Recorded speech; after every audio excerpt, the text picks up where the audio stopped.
Yeah, no.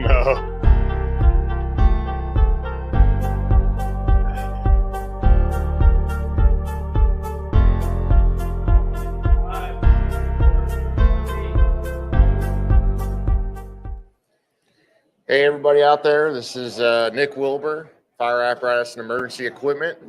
Welcome to the podcast.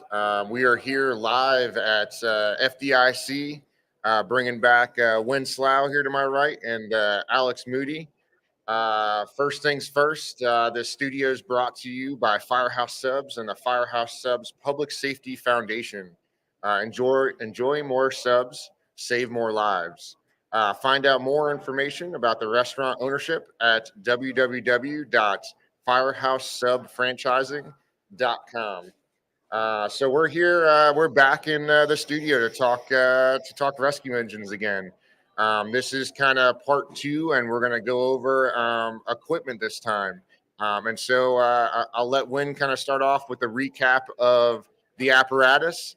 And then we're going to go to Alex for the recap of some of the different types of extrication we talked about. And honestly, this one we're gonna go a little bit more in the live aspect, and we're just gonna dive in and just start talking it. So, Wynn, if you want to take it away with talking about the apparatus. Yeah. So last time we discussed identifying the function of the apparatus right off the bat, whether we want it to be primarily rescue or primarily engine company focused, and that's going to dictate how we design this combination unit and what we outfit it for based on the function that we designed, right? So we talked about if it's an engine rescue, our primary function and our priority on designing is going to be engine company focused. So more hose, more water supply type apparatus versus the rescue stuff. And then if we decided, hey, we need this to be a rescue with engine capabilities, then we're going to lose some of that engine company capability off of there and move more into the apparatus or the rescue tool function of it and how to function as a rescue versus an engine.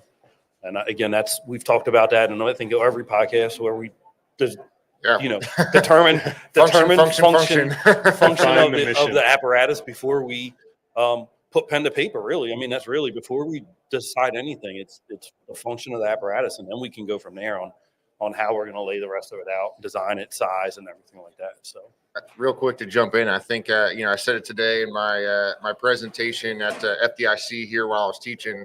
It's a famous Tom Shan quote, and I'll say this till I'm blue in the face. Right, any fire truck can fit on an 8.5 by 11 sheet of paper. Doesn't mean it's going to fit in your first due, or it's going to work for you, or it's going to fit in your firehouse, even if you're not measuring your firehouse before you buy it. So again, I'll say that 100 times, but yeah, you're 100% right. And to build on that, the rescue engine that works for company XYZ might not work for your company, even though you're next door. You might have different functions, and again, it's a conversation and discussion with them about what they need you to do, what you need to do, and what you need for your general area, and then work to combine that. But again, rescue engine on here and 10 miles away, it might need to be an engine rescue. So I think that's true. Moody, you want to take it away? Let's go over I guess the types of extrication like we kind of talked about in the last one, so we can just dive into that more and what we're looking like for the rescue style piece. Yeah. So quick recap, as we talked about, 3 different types, right? From the vehicle on all fours, that's the most basic stabilization. Vehicle not on all fours, side, roof, anything in between.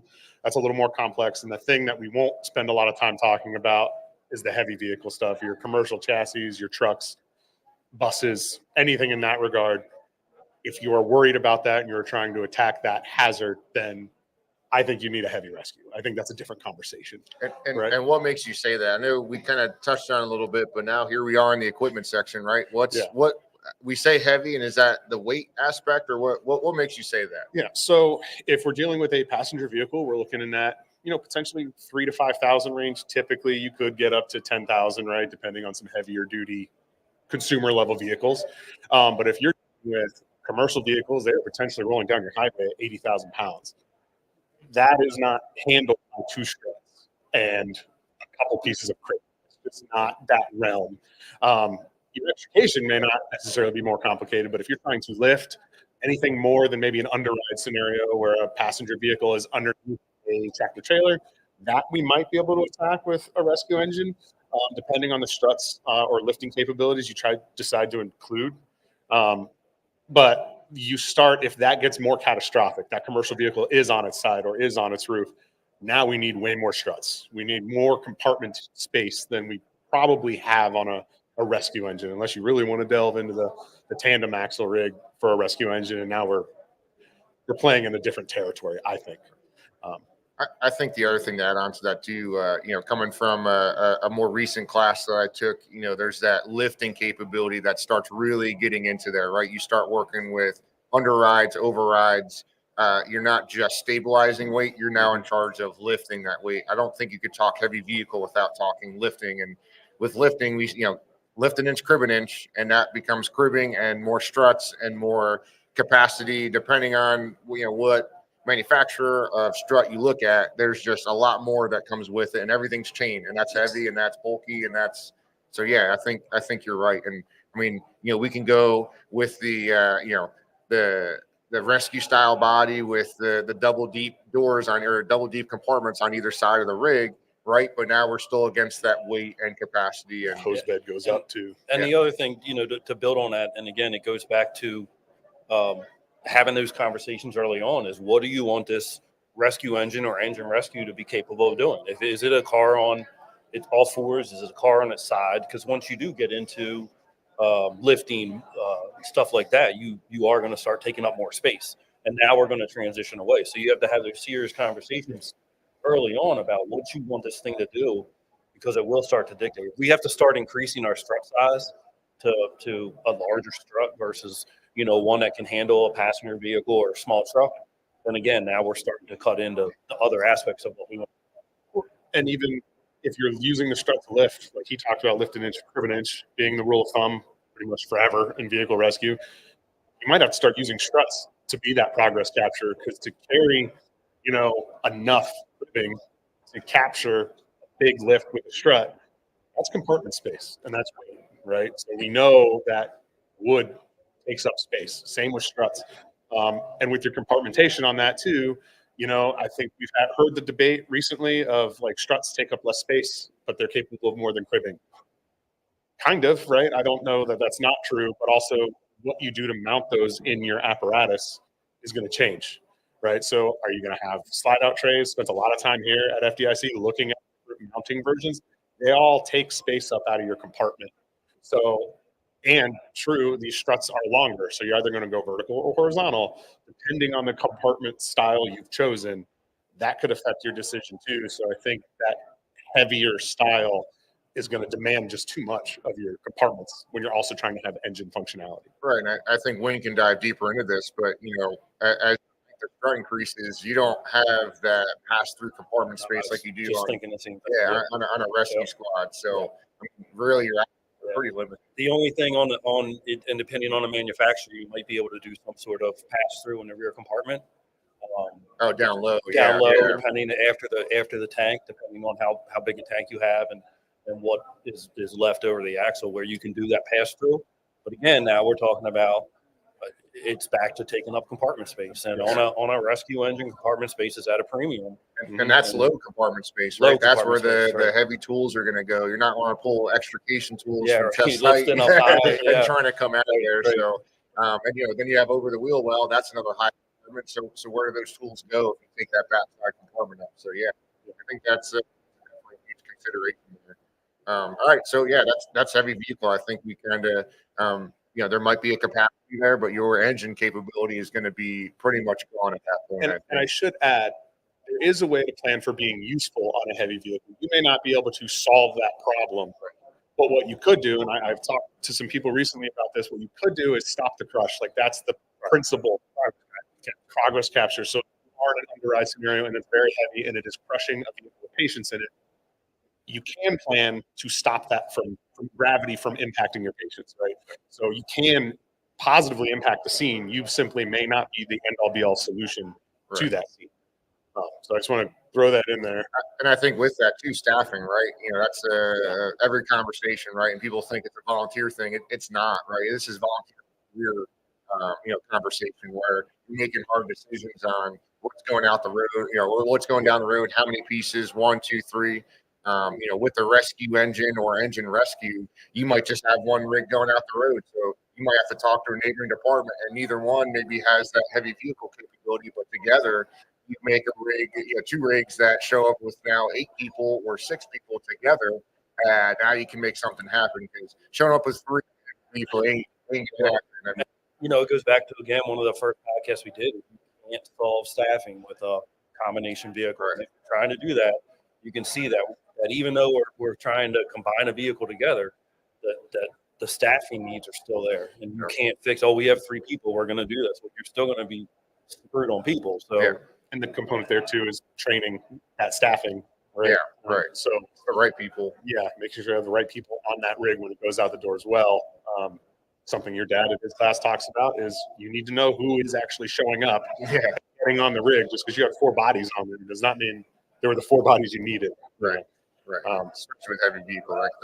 More into that. Let's take a step back, I guess, back to just the regular passenger vehicle, right? We have, a rig we're looking at, and maybe we're going to go that engine rescue route. Let's talk about what that engine capability can still be, and I guess leveraging technology too. I guess Moody hit on it first, and we'll jump in with the apparatus side of things and maybe the engine side of things. But technology now, we're not looking at a rescue engine and it being quite as heavy, like you say. Struts are kind of more compact now and can save a little bit of room, maybe the same amount of weight, but the extrication tools, right? If we're going electric, like you had mentioned in the last podcast, that's changing the entire dynamic of reels, power, generation out of the vehicle, right? With generators, we're kind of relieving a lot of that weight and maybe compartment space. Do you think that opens up an opportunity for an engine rescue to be, Yeah, absolutely. I mean, I think that if door popping, I think that is easily accomplished, right? But we also talked in the last podcast, would you qualify that as a engine rescue or rescue engine at all? Right. Or is that just an engine that has a spreader on it or a combi tool, right? But the battery power tools, and I got plenty of playtime here this week to go touch all of them. There are options out there. And you can make them suit your needs to whatever you want. And there's different weights, different styles, different batteries. And something we've looked at too is with NFPA 1900, you do have to account for that battery charging aspect that's coming out. So that is something you need to look into and pay attention to what your manufacturer is doing to account for that. But those tools are excellent in terms of less compartment space. I don't need hose reels. I don't need a pump, and I think the trust is there too, right? Like, I think that's a big one that people, and if you don't trust it, which I do understand, if you're coming from a department that still only has hydraulic tools with hoses, you need to call some different manufacturers and get out there and test and evaluate these things and weigh them. Let your members put them up on their shoulders. Let your members cut things. See how fast or slow they cut things. How do they cut things? Like, do you like the way that feels when you use it? Do you get tired? Does the battery last long enough for you to feel comfortable carrying a certain amount of batteries? And I think, at home, my volunteer fire company, we basically are in the process of this change that we're talking about, right? We're going from a rescue engine to an engine rescue because of the change and the modification of tools, I guess, whatever. Tools. I can't think of the words. It doesn't matter. But because we have to have, because we don't have to have the generators and all this stuff now, we're going to take almost the same complement on a rescue engine and transform to an engine rescue, but still carry almost the same stuff. Yeah. The same stuff goes in. We're going to lose our airbag, but if you look at technology and the way to change, there are different ways to lift now, right? Mm-hmm. And even some of it goes back to just the whole bottle jack, right? A bottle jack that's this big takes up a whole lot less space and an airbag and the control and all that stuff. So again, some of it's technology, some of it's different ways to even revert back to older things, but those technological changes are allowing us to downsize our rescue and again increase capabilities which is really what we need where I live at this point. I think with those struts, too, right? You talk about lift inch, cribbing inch. Everyone goes back to cribbing and airbags in that conversation. The need for multiple airbags, need for the regulator, extra cylinders now for air, all the cribbing to kind of back that up. You take now 2 struts, one capable of lifting and one capable of capturing. You've done that in just this much tighter, easier, compact package. You've now done that, right? And maybe on that engine rescue, you can't lift it 7 different ways. And we play this game at work where, especially when I first got assigned to the rescue squad, they'd be like, all right, lift that up. Okay, cool. Go get a tool and lift it up. Be like, all right, lift it up again, but that one doesn't work. All right, lift it up again. That one doesn't work. And you just go down the options. But that's because we're on a heavy rescue vehicle. That's our job. We should have 100 different ways to do it. But on that engine rescue, you need one, right? And again, that's where staffing and mutual aid comes in. If that one way doesn't work, we got somebody coming on the road to help us out. So we have the option. We have the one. Let's talk about the engine part, right? The engine rescue. Let's get into the engine part here. Yep. What are some considerations here? I know, first thing's probably tank size, right? Water, hose. What are the differences here from just our regular engine company? No, he doesn't like engines out there. He doesn't like engines out there. No, so I think, tank size is the big thing, and I think it's something your dad brought up yesterday while we were walking around, is that, I think 500 gallons is the minimum. Obviously, for an engine company, that's the minimum we want anyway, right? You don't want to be at 1,000, but somewhere 750. But again, the discussion that you have to have is how long, and again, what am I expecting this thing to do? If I'm building a rescue engine, maybe 500 is where I want to be. But if I'm building that engine rescue where again, that primary function is engine, then I might want to have a little bit more water, maybe work around that to some extent. Again, your area is going to dictate that, right? If you're rural, we cover 90 plus square miles in where I volunteer. At work, if we were going to build a rescue engine, it would be completely different. Right. Where you have 10 fire trucks. We're not building one of those. No, well, yes. That's a bad rumor, yeah. But you could be at 500 gallons and be perfectly fine because you have everybody else right up behind you. Again, you have to look at how long will whatever target flow that I pick, how long is that going to last, and how soon can I get that next engine, right? Water's time, really. I think we've kind of talked about it before. I believe on the podcast. If not, you've been around me long enough. I've probably talked about it in other aspects. Water is definitely time. And I'm not a huge water guy. I'm definitely ladder truck riding a rescue squad type of guy, which is interesting enough in itself. But I think water is time, and it's if this is my backup engine, right? I have an engine as a primary. This is my rescue vehicle, but can serve as a backup engine, or I'm using it for ISO credit, right? I need a second pump or a third pump in my ISO credit because that's what they say we need. Well, then maybe you don't need all of that water, right? This is my backup unit. This is not my primary. I need to be able to put water on this car fire until the true engine gets there. If we pull up and this accident involved in fire, what can I do to make a difference with that right away? But if I'm running it first out and I pull up to that house on fire, I can at least get water in. I can maybe start a search.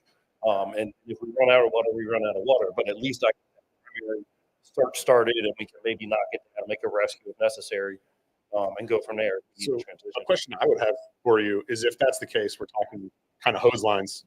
How many hose lines do you think they should have, right? Because your engine, your next engine could be pulling the hose line off of that rig. Right. And again, I think that's going to change based on the function of the fire truck. Mm-hmm. If you want an engine, I think that an engine rescue, I think that you can get 4 to 5 hand lines coming off that engine if you're willing to design it right. And it's based on you're not going to do both things well. So you can pick one you can do pretty well. It's still not going to be as good as that engine company might be. You might lose 1 or 2 hand lines.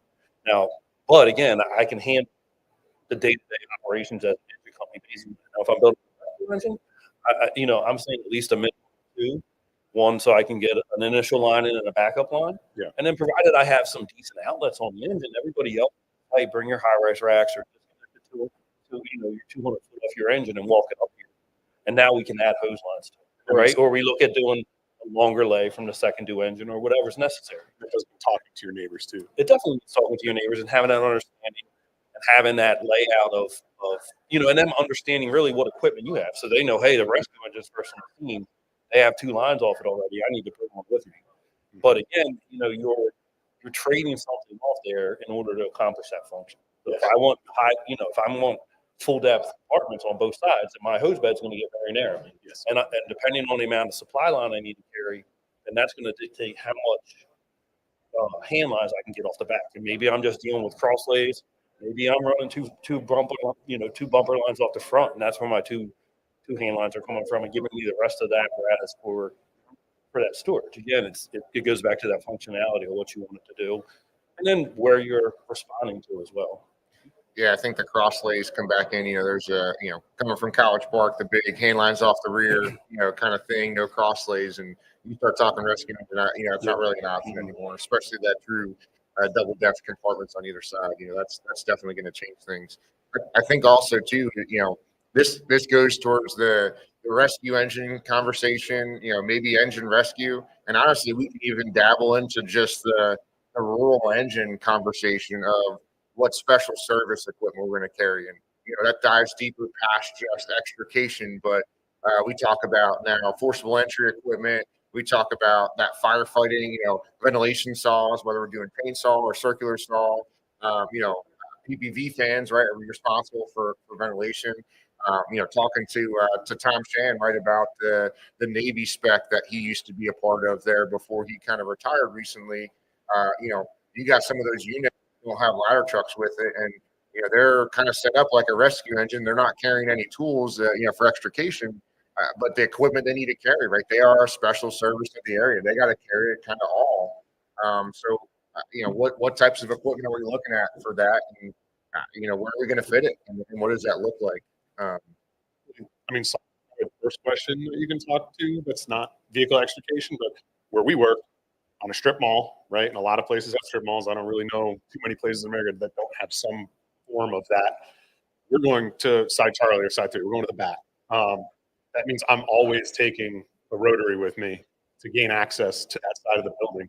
And depending, we talked about this in the last one, if in your first due you're an engine and your second and third dues you're a rescue, depending on how dispatch goes, there's a lot of variability to that.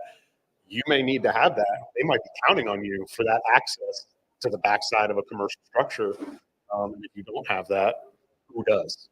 And maybe there is a rescue that can handle that for those types of things. And I think that's good. I think that opens up a question that we haven't really touched on. We have focused primarily on vehicle rescue. It almost seems like, and we haven't focused really on the aspects that at some point you are going to have to carry that extra stuff. And again, I hate to sound like a broken record, but it goes back to the function and what your neighboring fire companies expect for it to be. If you call it a rescue engine because you have standards in your area and you call it a rescue engine, and hey, rescue engine 21's responding, and the incident commander says, hey, rescue engine 21, I need you to take your saw to the rear and start cutting gates off. Well, we're really an engine company. So like you have others and spreaders. Right. Like, that's not really hop off with the saws on, start trying to go to work on a bunch of 4 or 5 doors. But it is good, and we've captured been primarily focused on the vehicle aspect of things. But you're right, you have to have those saws, and you have to. But again, that's where again my current rescue engine has all those capabilities. It's set up to act as almost all 3. It's got extra ground ladders on it. It has the saws on it. It has all the extrication equipment on it. What it doesn't have is a whole lot of great hand lines or pump capability, right? It has a small pump on it, but it will function. It has 500 gallons of water. We can do it, but we have those capabilities as well. So, but again, you're into that 2 different types of engine rescue versus rescue. Right? Yeah, and looking at all of the different mounting options that are available, so let's take up a lot of space. Yeah, and that's the thing. On this new one, we are going to lose the capability to do that because we just you got to pick and choose on it. You can't do it all. I think one of the designs that I saw that actually Prince William, where you're from, that's kind of the standard engine option. We saw those pictures that were kind of floating around. Is that the normal, engine setup with the low ladder on the on the passenger side, the officer side, right, with the standpipe racks, pretty low setup, normal looking engine, if you will. And then on the other side, it's not a rescue engine, but for that capacity to carry some of those extra tools. It has that rescue style, depth on the compartment on the driver's side. And that could be something too where you can explore just trying to keep some of those tools and things on the lower end on the firefighting side, and maybe have some of those options on the other side. And that goes back to a rescue engine too, right? Or an engine rescue, I guess more specifically. We have that extra height and maybe extra depth to carry some saws, some fans, and some struts, but we're not necessarily diving in and taking away too much of the engine stuff. And kind of morph in there. And I think, actually, again, you look back at technology now, right? Now there's battery operated rotary saws that are about this big. Yeah. So now we've just bought space and weight back into where, again, we can now begin to increase some of those capabilities that we might have lost at one point. More batteries to charge.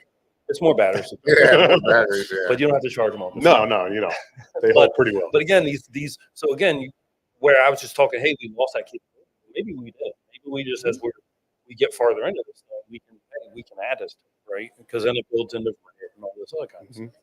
Now, is it as powerful as a big rotary gas powered saw? No, of course not. No, but can it get you through a door? Right. Can it get us started? Yeah. Well, again, you talk about power. Are you trying to be a rescue squad, or you a rescue engine? Right. That's the other thing, caveat to that too. And again, it's sizing up your first few, right? Do you have a lot of gates on windows, right? Do you have a lot of bars on windows? Do you have a lot of heavily fortified locks? Like in Arlington, if they're heavily fortified, there's probably armed guards on the other side because it's a federal building, and we probably don't want to cut that down anyway. Right? Yeah, it's not going to be me that's going in there. But if you go into other areas, there might be more in the way of fortification or locks or commercial strips or something like that. We're just not running into that quite as much, especially outside those strip shopping centers. But again, we have a vehicle dedicated for that, so that's kind of how we handle that type of thing. So fans, ventilation, right? That's another one that we've come a long way from those big negative pressure box fan, exhaust fan, heavy, taking up a lot of area. I mean, there's some pretty compact options out there now for ventilation too. And it goes back to obviously power to charge them if they're battery powered, and again, even fuel storage I think is a weird one, right? We take away, we put batteries on there. You take away all the fuel cans you think you had to carry, right? You have a saw you had to have fuel for 40 to 1. Then you had straight gasoline for the generator. Then you had straight gasoline for the portable extrication generator, right? Then you had one saw that went in there that was 50 to 1. Now it's another fuel can, right? I mean, so just going battery, I think you open up space from that too. I mean, it's pretty crazy. So I think there's a lot of options with that. Last podcast you had mentioned too about specialty, right? Making that change to an engine rescue or rescue engine for water rescue or some sort of other specialty maybe coming into that aspect. I mean, talk more about that. Let's dive into it. Let's go. Yeah. So I mean, that is a tough one because you're effectively adding a third mission or fourth or fifth sometimes job to this vehicle that, not putting it down in a disparaging way, but it kind of is an identity crisis already. So now we're going to add another one that it needs to manage, right? And if you do get called as a rescue, back to kind of the vehicle thing, well, if it's somebody down an embankment, you may need rope or something. If that's how you get dispatched, and there's woods on the side of many roads in America, so you may need something that's going to allow you to do a low angle thing. I'm not talking high speed, high angle stuff, but like a low angle operation maybe in your realm. Or if you're on a highway, you need to take into account that you might be running a hazmat incident on the highway. So now you have to bring those concerns in, like how much kitty litter, clay absorbent do you want to use to help clean up spills or mitigate large gasoline spills and what have you, any other fluids. But that could delve farther into a specialty conversation of, do you have hazmat capability in your area? Everywhere's kind of different in terms of response requirements for that specifically. And then water rescue, that's a complete different thing. I don't know that you want people overloading their axles with a boat, perhaps, on the roof. That's probably not a good idea all the time. Yeah, definitely want to watch for that. But again, at water rescue, as things change, we see flooding as more. So you think of water rescue as some big, stream or creek or river that you're going through to rescue this thing. I mean, it could be anything. It could just be high water in a place one day where now you have to put your vests on and you have to throw bags and things like that. I know we carried that in College Park on the engine, and we had nothing to do with water rescue, but we had multiple events where we just had high water, and we were just started to be prone for flooding, whether it was, the drainage system not keeping up, the rain getting heavier, the more buildings, there's less grass. I'm not a scientist and can go deep into any of that explanation of why, but it's happening. And well, now here we are running this call type we didn't run before. We're not a water rescue team, but who would we be not to equip our members with safety things to go out there and be able to at least start or handle or make a rescue, And that is something to pay attention to. You're starting to run into these communities personally that are building up exponentially really, really fast because of industry and incoming businesses and stuff. They're going to have to deal with that. And that could be something they're not even thinking about yet. That's a really good point. I mean, that's coming.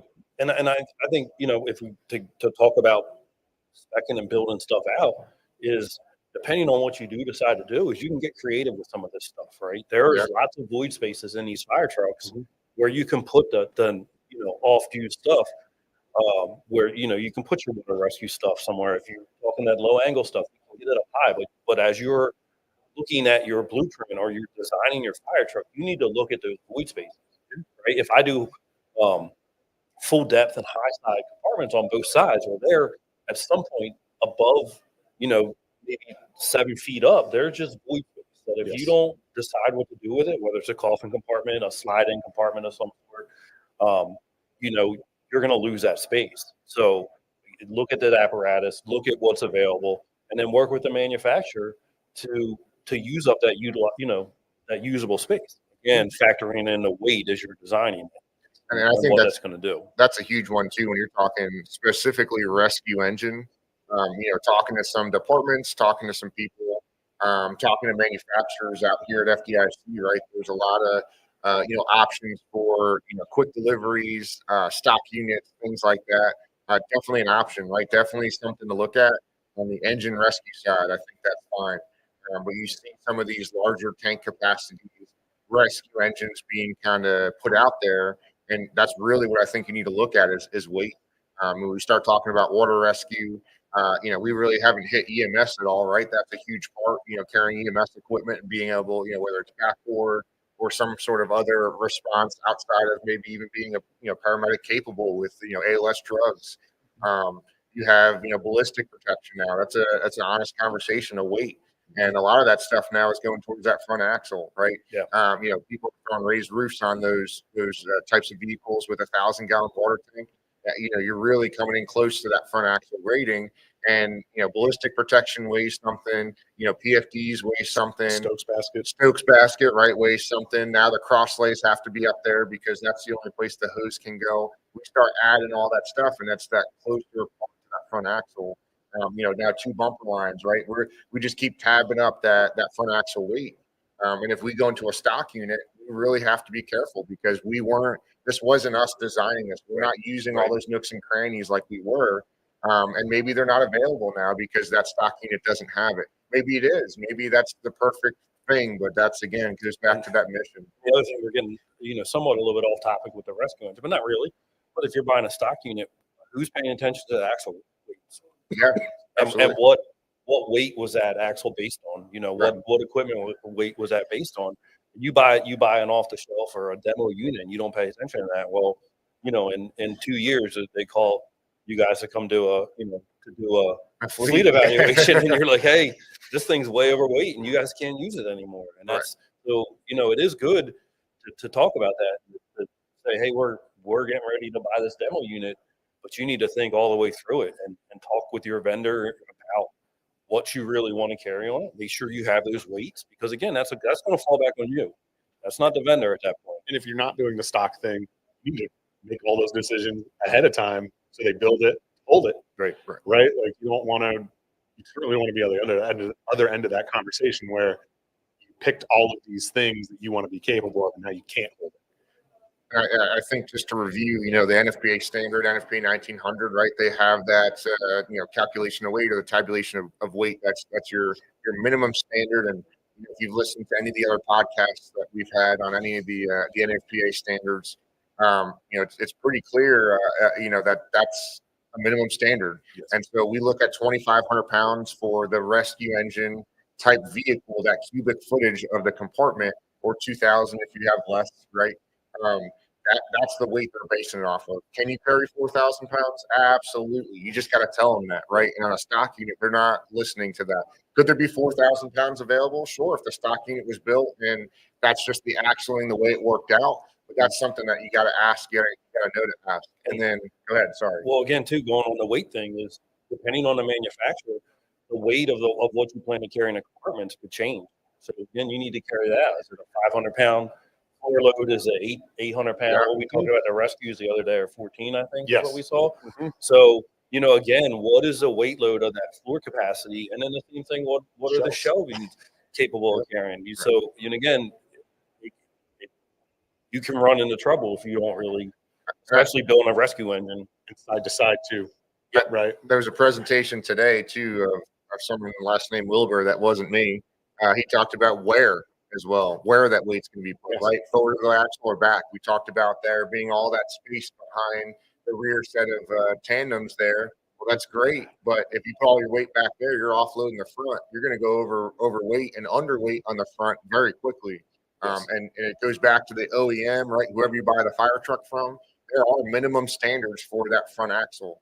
There's not a minimum front to back weight ratio, but if you're outside of that 80-20 and you have less than 20% weight on the front, no OEM out there is going to say, yeah, we're okay with that, right? When you're starting to make the left-hand turn and it's a little snowy outside and she ain't turning left, that's a problem, right? Yes. And so not just what you're putting, the capacity of the compartment, the capacity of the axle. And we talk about capacity of the axle. It's the axle, the springs, the suspension, the tires, right? The rims, all that stuff. So you can get your tires changed. They put a different tire on there. That could actually change everything too. Right? So we have to look at all that stuff, right? The braking capacity. We get into these F550s and smaller vehicles.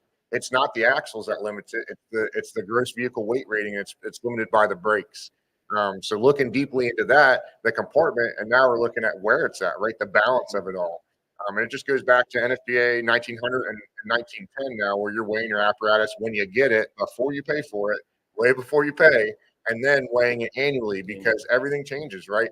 We just saw all great stuff out here on the floor at FDIC of just all the new stuff that's coming out, all the different technologies. Well, that's going to change how you outfit your vehicle. You go out here and spend a couple $1,000, come back to the firehouse, change a whole bunch of stuff out. That just changed your vehicle, right? And that could be good or bad, right? Lessen it up and make it easier, or you just shifted weight and now it's not good. And I give credit to all those manufacturers. Everywhere that I was putting hands on things and picking up pamphlets, they all had weights. Yeah. Every single tool. It's there. It told me what weight it was. It's not a secret. They want you to weigh it. They want you to know that information. So I think just compartment space wise too, defining that, the function, again, we're going to hit it one more time. When you look at the equipment you put on the bay floor, you brought it up last time, right? Chalking out those lines of what that compartment looks like. Wynn brought up bringing out and spending a couple $100 on wood and just building the compartment out. Maybe starting with the bigger ones and working smaller so you don't have to buy quite as much wood. But making sure those compartments are kind of laid out there. We'll set those compartments up. Well, now guess what? We can figure out what we're going to carry, and we can see if it's going to be an engine rescue or rescue engine. We talked about the coffin compartments being useful, but if we're carrying hard sleeves because we're in a rural area, there goes your, if that's where you're going to store them, there goes your coffin compartments, right? Sure. So it's that maybe you put them on the roof now, right? Instead, but now that's the raised roof is gone, and that's that space. We just talking about what I'm doing at home is we took that full depth on one side. We were still able to put a hard tube up there, but because that full depth pushed over and you lose basically what will be your hose bed, that opened up space above us to either do a full depth or some depth of a slide in where we could put, a longer piece of cribbing or struts, or we ended up not closing that off on the back and then doing coffin compartments up on the top. So again, that space is there sometimes. It's just, you need to do your research and look around. What's available? What can I do to maximize the space on this engine, depending on the body size I have, right? Can we put, like College Park did, can we put hard tubes on the roof of the cab? Right. Again, it's not something you guys probably don't use it that often, so why take the body space with them? But do you need them, right? Or you did at that point technically to be NFPA compliant, or you don't even need them. But say you do need them, that's not a bad spot to put them. Now, again, your length of tube is going to shorten based on that, right? You might not be able to have a 14-foot tube. You might be down to, to 10 to where you have to carry more of them. But again, look at different options for storing that stuff. I think it goes back to, again, how small the fire service is. Right? We're not this gigantic fire service like everyone thinks. There's a lot of good ideas. We get to see a lot of them. That's why we're here talking in front of you. And we're glad that we can share them, right? And kind of different ideas and spitball. But every time we go somewhere, we see something new. So reach out, talk to the people that have done it, that have recently done it, that did it 10 years ago, and how they like it now, right? What's changed and what's working, what's not working. Yeah, what's not working. What doesn't work. The last thing I want to see is, and I went through this spec in a ladder truck at College Park. We sat down. It's like, all right, we're going to do this, and you're like, we need to start from the beginning. Are we doing a truck or a tower? And they're like looking at me like I'm crazy. And it's like, well, we've always had a truck. You're right, we have. But has that changed? Yeah, right. And the conversation was quick, right? We're surrounded by tiller trucks. Okay, well, we still have to talk about that. It's not, this is what we had, this is the start. We need to look at the area, do a needs assessment of everything. Do we need more? And you talked about having more ladders on your engine rescue, your rescue engine. That's great. Like, is that still a need? Maybe it's an engine rescue that just has more ladders, right? You take away some of that rescue or special service capability, but really the ladders are still there as a need. And that's an awesome conversation to kind of have. We're coming up here, I think, on the end of the time we have. Let's just go over last parting thoughts. I think, Moody, you want to start us off and take us home? Yeah, sure. I think it's just be deliberate in those decisions. Right. Like, I think we've really hit a lot of the equipment between the last episode, which is on Fire Apparatus and Equipment podcast. You can find that there if you need to reference that. But we hit those equipment choices, determine your mission, function, as you guys have stated many times. And I think that's really the key, is make sure that you're making choices consciously and not flying by the seat of your pants. Otherwise, I really think that this is a good source to start from and get together with your committee and make decisions. Yep. I think Alex said it well. I'll just keep going, stealing, other people's lines, and I actually forget which one you say all the time. So now I can do it. I'm so glad you can't see my line. I'm so happy now. I'm happy this happened to you. It's always me. It's always me. It's always you. That's why we put you in the middle. Yeah, that's why we put you in the middle. Alex said it all. Function. Determine it early. Determine it early. If I can like your line before you get it out, I will. If it comes back, I might not even say it. I'm just not gonna say it. All right. So I think there's a lot of information here. Please, reach out. Company, you have it. Hold on. If you don't know, don't be afraid to ask for help. See, there you go. I got it. Came back. I looked right into the camera. That was good. Yeah. He did steal it. That was fair and square. I like that. All right. So I think wrapping this up, the company that we all kind of work for behind the scenes of fire apparatus and equipment is emergency vehicle response, right? Check us out, look us up, search emergencyvehicleresponse.com, fill out a contact form, reach out to us if you want, and if you want help. And again, just conversations. We love talking fire trucks. That's why we're here. Yeah. It has nothing to do with anything else. So reach out with any questions. We're absolutely heartbroken when we go into fire houses and stuff and into departments, and they got taken advantage of or didn't know or didn't understand, and they're in an overweight condition. That breaks our hearts when we do that. And it's not safe, right? And that's the last thing we want. So reach out for us, to help. And some of it obviously we charge for, but a question is always free. So please just ask the question. Don't just hold it in and don't think you have a place to ask. For this podcast, other podcasts that we've done, and the part one for this one specifically, Alex mentioned it. Fire apparatus and equipment. Go back there, check them out. We have a couple podcasts that we've done, me and Wynn and Alex before. Search the Rescue Engine Part 1. Again, this is Part 2. Listen to them both, digest the information, reach out with questions. And again, this is live from FDIC, first live show for us. And appreciate you guys listening in. Have a great rest of the day.